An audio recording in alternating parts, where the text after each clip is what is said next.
দেখলেন কত বড় মাছটা মরে আছে শুধু পানির অভাবে। আলে করে মরিচে পারতেছে। আমি আছি এখন মালয়েশিয়ার মালাক্কা শহরের পাচাং নামক একটা গ্রামের মেন রাস্তার এই পাশে আছি একটা গ্রামের মাঝে পুঁইশাক, এই পুঁইশাক গাছগুলি বাংলাদেশের মাঝে আসিল, আমরা করতাম কৃষি গাছগুলি করার সময় পুঁইশাক গাছও আসিল, বিশেষ করে আমার নানি বাড়িতে আসিল এই গাছগুলি। তো দেখে খুব অতীত মনে হইতেছে আর কি, অতীতগুলি আমার কাছে খুব ভালো লাগতেছে, অতীতগুলি সারা দিতেছে আমার। গ্রাম অঞ্চলে আইছি, ঠিক আছে, যেটা খুব ভালো লাগতেছে। হাঁসগুলি কত সুন্দর মালয়েশিয়ার গ্রাম অঞ্চলে, মালয়েশিয়ার গ্রাম অঞ্চলে হাঁসগুলি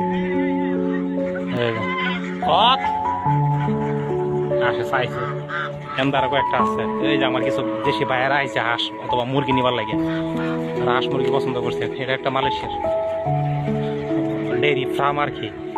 ও চীনা হাঁসও আছে। হ্যাঁ, এটা আমরা যেটা তিতি মুরগি নাকি জানি কই, এটা কত সুন্দর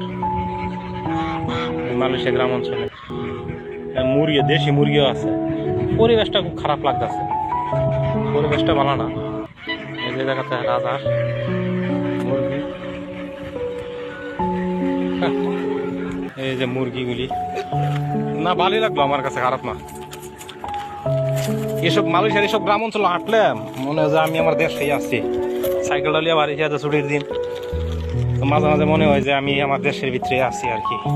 এই গ্রাম অঞ্চলে মাঝে মাঝে দেখতাম ভাই, আমার এক বড় ভাই তাহে একবারে গ্রাম অঞ্চলের ভিতরে এলো, মানে ওই জায়গাতে থাইকা বড় ভাই দেশের কথাই ভুলে গেছে গা। ঠিক আছে, এই যে কত সুন্দর গ্রাম অঞ্চল। তবে এই গ্রাম অঞ্চল আমার বাংলাদেশের গ্রাম অঞ্চল ভিন্ন পার্থক্য কি, দেখেন গ্রামের ভিতরে মালয়েশিয়াতে রাস্তা করে দিয়ে দিছে, আবেদন করলে দিয়া দেয়, পৌরসভাতে গিয়ে আবেদন করতে সম্ভবত এই রাস্তা করে দেয় আর কি। এই যে ঘাস মাছ দেখলেন কত বড় মাছটা মরে আছে শুধু পানির অভাবে। শুকনো কি একটা বডি বানাইছে এই খালের মাছগুলি খাইয়া, দেখছেন এই যে খালটা, এই যে একটা তেলাপিয়া দেওয়া হয়েছে, যেটা এটার মধ্যে আছে, ও এটার মধ্যে আছে একটা মরে লইছে, ও এমন একটা মরে লইছে।